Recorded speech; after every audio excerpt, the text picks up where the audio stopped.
रामपुर गांव में एक धनीराम नाम का सेठ रहता था। धनीराम के पास धन दौलत की कमी ना थी।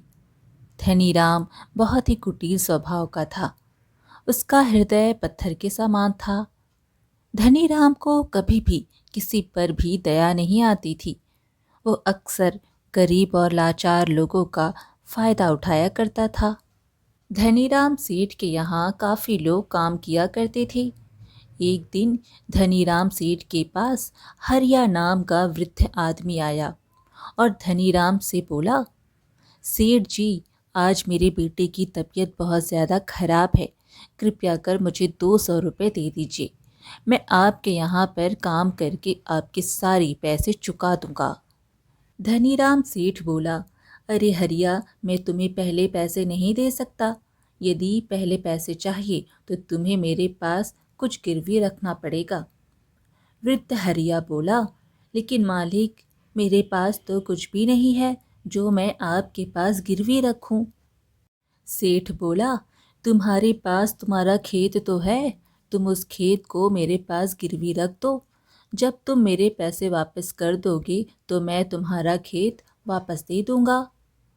हरिया बोला, ठीक है सेठ जी, मैं अपना खेत गिरवी रखता हूँ और कृपया आप जल्दी से मुझे पैसे दे दीजिए। और फिर हरिया पैसे लेकर वहाँ से चला जाता है। उसी गांव में एक माधव नाम का लड़का रहता था जो बहुत ही मेहनती था। उसके पास एक छोटा सा खेत था। एक दिन माधव अपने खेत पर काम कर रहा होता है कि तभी वहाँ बगल वाले खेत के काका बोल पड़े, अरे माधव बेटा, ज़रा पानी तो पी लो, तुम तो कितनी मेहनत करते हो। माधव बोला, हाँ काका, क्या करूं, बिना मेहनत की तो कुछ होगा भी नहीं। काका बोले, हाँ बेटा, तुम्हारी इसी मेहनत की वजह से ही तुम इस छोटे से खेत में 2 गुनी फसल उगा पाते हो। फिर शाम हो जाती है और माधव अपने घर चला जाता है। माधव अपने बूढ़े माता पिता के साथ ही रहता था। माधव के पिता की तबीयत हमेशा खराब ही रहती थी। घर की सारी जिम्मेदारियां माधव के कंधों पर ही थी। माधव अपने घर जाते ही अपने पिता से बोला, पिताजी, आज तो आपकी दवाई खत्म हो गई है। माधव के पिता बोले, कोई बात नहीं बेटा, तुम कल मेरे लिए दवाई ले आना। माधव सुबह उठकर अपने पिता के लिए दवाइयाँ ले आता है और अपनी माँ से बोला, माँ, मैं पिताजी के लिए दवाई ले आया हूँ। आप पिताजी को दवाइयाँ समय से खिला देना। माधव की माँ बोली, हाँ हाँ बेटा, मैं तुम्हारे पिता को दवाइयाँ खिला दूंगी। माधव बोला, माँ, आज तो मौसम कितना अच्छा है, मैं आज ही खेत में बीज बो देता हूँ। ठीक है बेटा, जैसे तुम्हें अच्छा लगे वैसा ही करो। माधव तुरंत ही अपने बैलों को लेकर खेत की तरफ निकल पड़ता है। खेतों में पहुंचकर अपने बैलों के साथ खेत जोतने लगता है और माधव सारा खेत जोत देता है और बीज भी बो देता है। और फिर कुछ ही दिनों में खेत में बहुत अच्छी फसल तैयार होती है। माधव के खेत को देखकर उसके बगल वाले खेत का किशोर बोला, अरे माधव भाई, हर बार की तरह इस बार भी आपके खेत में कितनी अच्छी फसल तैयार हुई है। माधव बोला, हाँ किशोर भैया, यह सब ऊपर वाले का ही आशीर्वाद है जो हर बार मेरे खेत में इतनी अच्छी फसल होती है। वे दोनों आपस में बात कर ही रहे थे कि तभी आसमान में काले बादल छा जाते हैं और बादल गरजने लगते हैं। आसमान की ओर देखकर किशोर बोला, अरे माधव भाई, यह अचानक से काले बादल कहाँ से आ गए? मुझे लगता है आज तो कितने जोर का तूफान आने वाला है। चलो जल्दी से घर चलते हैं। किशोर की बात सुनकर माधव परेशान होकर बोला, अरे किशोर भाई, ठीक ठीक बोलो, यदि तूफान आ गया तो हमारी सारी फसलें बर्बाद हो जाएंगी। वे दोनों इतनी बात कर ही रहे थे कि तभी ज़ोर ज़ोर से हवाएं चलने लगती हैं और हवाओं के साथ ज़ोर की बारिश आ जाती है। किशोर बोला, अरे ये क्या हो गया, ये तो बहुत ज़ोर की बारिश आ गई। अरे माधव भाई, यहाँ से जल्दी चलो, नहीं तो हम लोग भीग जाएंगे। दोनों जल्दी से एक बड़े से पेड़ के नीचे जाकर खड़े हो जाते हैं। माधव बोला, किशोर भाई, यदि ऐसे ही बारिश होती रही तो हमारी सारी फसलें बर्बाद हो जाएगी। और फिर क्या था, कुछ देर में बारिश के साथ साथ ओले भी गिरने लगता है। देखते ही देखते कुछ देर में ही सारी फसलें बर्बाद हो जाती हैं। माधव सर पकड़कर बैठ गया और रोते हुए बोलने लगा, ये क्या कर दिया, अब तो सारी फसलें बर्बाद हो चुकी हैं। अब मैं क्या खाऊंगा और अपनी वृद्ध माता पिता को क्या खिलाऊंगा। माधव अपने घर चला जाता है और बैठकर रोता रहता है। तभी माधव की माँ आकर माधव को समझाती है, बेटा तुम चिंता मत करो, ईश्वर पर भरोसा रखो, सब कुछ ठीक हो जाएगा। नहीं माँ, अब कुछ भी ठीक नहीं होगा, हमारी सारी फसलें तो नष्ट हो चुकी हैं, अब हम क्या करेंगे। माधव के पिता ने कहा, बेटा तुम चिंता मत करो, तुम कल ही सेठ धनीराम के घर चले जाना, वह तुम्हें काम पर ज़रूर रख लेंगे। अगले दिन माधव धनीराम सेठ के घर जाता है और उनसे कहता है, सेठ जी मैं बहुत परेशानी में हूँ, कृपया कर मुझे किसी काम पर रख लीजिए। माधव सेठ को अपनी सारी कहानी सुनाता है। धनीराम सेठ जानता था कि माधव बहुत मेहनती इंसान है, वह कम खेत में ही दोगुनी फसल उगा लेता है। यदि वह माधव को काम पर रख लेगा तो उसे 2 गुना फायदा होगा। लेकिन धनीराम सेठ माधव की मजबूरी का फायदा उठाना चाहता था और कुछ देर सोचकर सेठ माधव से बोला, माधव मैं तुम्हें काम पर तो रख लेता, लेकिन मेरे पास अभी तुम्हारे लिए कोई काम नहीं है। तुम अभी अपने घर वापस लौट जाओ, जब मेरे पास काम होगा तो मैं तुम्हें बुला लूँगा। माधव बोला, नहीं नहीं सेठ जी, आप तो मेरी मजबूरी जानते हैं, यदि मुझे काम नहीं मिला तो मेरे माता पिता भूखे मर जाएंगे। मुझ पर दया कीजिए सेठ जी, मुझे काम पर रख लीजिए। सेठ मन ही मन खुश होता है और सोचता है, वाह वाह, जैसा मैंने सोचा था वैसा ही हो रहा है। यही अच्छा मौका है इससे कम पैसे में ज़्यादा काम करवाने का। और फिर माधव से बोला, अच्छा अच्छा ठीक है, मैं तुम्हें काम पर तो रख सकता हूँ, लेकिन वैसे तो सारे मजदूर को 300 रुपये देता हूँ, लेकिन मैं तुम्हें सिर्फ 200 रुपये दूंगा। यदि मंजूर है तो बोलो। माधव चिंता में आ जाता है और खुद से ही बोलता है, हे भगवान क्या करूं, यहाँ पर काम करने के अलावा तो मेरे पास दूसरा कोई रास्ता भी नहीं है। ठीक है सेठ जी, मैं 200 रुपये में ही काम कर लूँगा। माधव अगले दिन से ही सेठ के घर काम करने लगता है। इसी प्रकार माधव को काम करते करते पूरा 2 महीना गुजर जाता है। माधव ने सेठ के खेत में 2 गुनी फसल उगा दी। यह देखकर धनीराम सेठ बहुत खुश हो जाता है। अरे वाह, माधव ने तो इस बार कितनी अच्छी फसल उगाई है।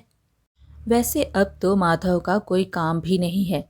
मैं ऐसा करता हूँ, इसे आज की मजदूरी देकर काम से निकाल देता हूँ और इसकी 2 महीने की मजदूरी भी नहीं दूंगा।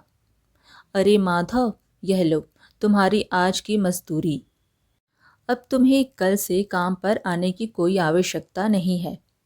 माधव बोला, लेकिन सेठ जी आप अचानक से मुझे काम से क्यों निकाल रहे हैं?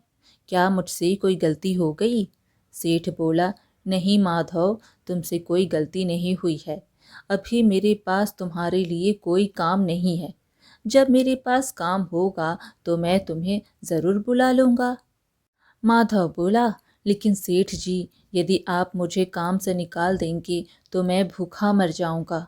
मैं अपने पिता के लिए दवाइयाँ कहाँ से लाऊँगा? मुझ पर दया कीजिए सेठ जी। सेठ धनीराम माधव की एक बात भी नहीं सुनता और उसे काम से निकाल देता है और दुखी होकर माधव अपने घर चला जाता है। माधव को घर पर देखते ही उसकी माँ बोली, अरे बेटा, आज तुम खाली हाथ ही आए हो, आज तुम घर का राशन तो ले ही नहीं आए। माधव बोला, मुझे माफ़ कर दीजिए माँ, अब मैं आपके लिए कुछ भी नहीं कर सकता। माधव की माँ बोली, लेकिन बेटा, आखिर क्या बात है? तुम इतना परेशान क्यों हो? फिर माधव सारी बात अपनी माँ को सुनाता है। अब आप ही बताइए माँ, मैं क्या करूँ? कहाँ काम करूँ? किसके सामने हाथ फैलाऊं? बेटा तुम परेशान मत हो, हम लोग आज पानी पीकर ही सो जाएंगे। वैसे भी मुझे तो भूख नहीं लगी है। और बेटा तुम हार मत मानो, तुम कल फिर से सेठ के पास जाना, हो सकता है फिर तुम्हें काम पर रख ले। अगली सुबह फिर से माधव धनीराम सेठ के घर पहुंच जाता है। सेठ माधव को देखकर पूछने लगता है, अरे माधव, तू इतनी सुबह सुबह यहाँ क्या कर रहा है? माधव बोला, सेठ जी, मैं आपके पास ही आया था। यदि मुझसे कोई भूल हो गई हो तो मुझे क्षमा कर दीजिए, लेकिन मुझे काम पर रख लीजिए। सेठ बोला, मैंने तुझे कितनी बार मना किया है कि मेरे पास कोई काम नहीं है, फिर भी तू मेरे पास चला आता है। क्या तेरे अंदर कोई शर्म लिहाज नहीं है?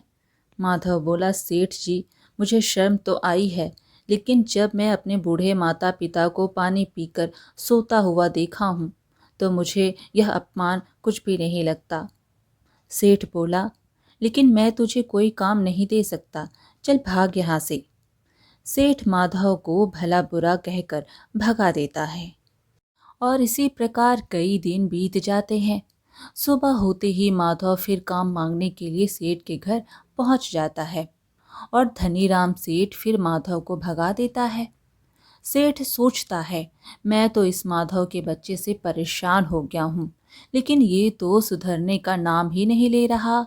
मैं ऐसा करता हूँ, कल सुबह होने से पहले मैं यहाँ से कुछ दिनों के लिए अपने रिश्तेदार के घर चला जाता हूँ, तभी मैं इस माधव से अपना पीछा छुड़ा पाऊंगा।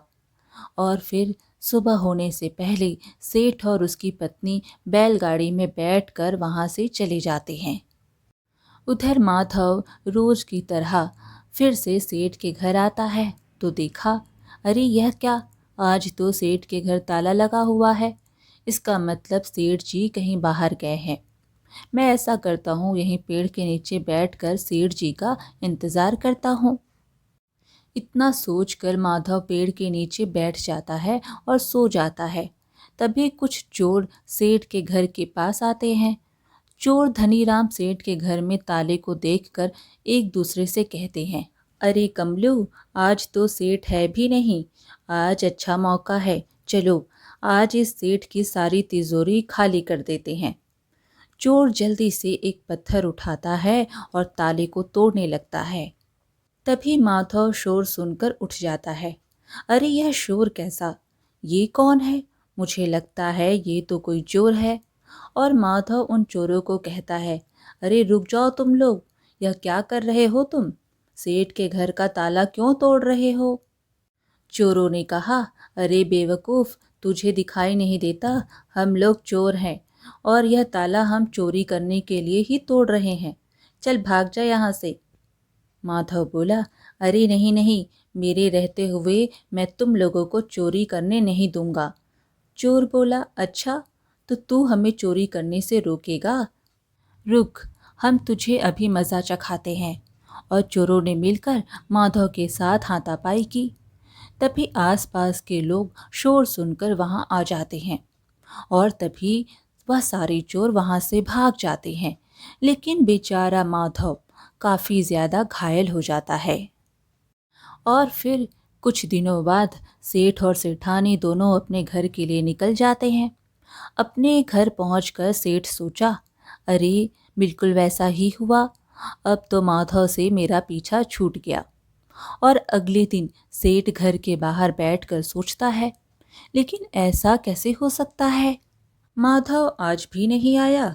माधव इतनी जल्दी हार मानने वालों में से नहीं है। फिर वह आया क्यों नहीं? कहीं वह किसी मुसीबत में तो नहीं पड़ गया? चलो चलकर देखता हूँ। इतना सोचकर सेठ गांव की तरफ निकल जाता है। तभी सेठ को किशोर मिला और सेठ ने उससे पूछा, अरे किशोर भाई, माधव कहीं दिखाई नहीं दे रहा, वह कहाँ गया है? किशोर बोला, अरे सेठ जी, मैं आपको क्या बताऊं, आप तो बर्बाद होने से बाल बाल बच गए। सेठ बोला, क्या मतलब है? मैं कुछ समझा नहीं। तुम क्या कहना चाहते हो? फिर किशोर सारी बात सेठ को सुनाता है। यह सुनकर सेठ के पैरों तले जमीन खिसक जाती है। किशोर बोला, सेठ जी, माधव बहुत नेक दिल इंसान है। उसने आज तक किसी का बुरा नहीं किया है। कृपया कर आप उसे अपने यहाँ काम पर रख लीजिए। सेठ बोला, नहीं किशोर, मुझसे बहुत बड़ी गलती हो गई है। और जैसे ही सेठ माधव के घर पहुंचता है तो देखता है माधव घायल अवस्था में चारपाई पर पड़ा है। सेठ माधव से बोला, माधव, मुझे माफ़ कर दो, मैंने तुम्हें बहुत तकलीफ़ दी। जिस इंसान को मुझे अपने गले लगाना चाहिए था, मैंने उसे ही तकलीफ़ दी। हो सके तो मुझे माफ़ कर देना। माधव बोला, नहीं सेठ जी, आप माफ़ी क्यों मांग रहे हैं? यह तो मेरा फ़र्ज़ था। सेठ बोला, माधव, तुम कल से मेरे पास आ जाना, मैं तुम्हें अपना विशेष अधिकारी बनाऊंगा।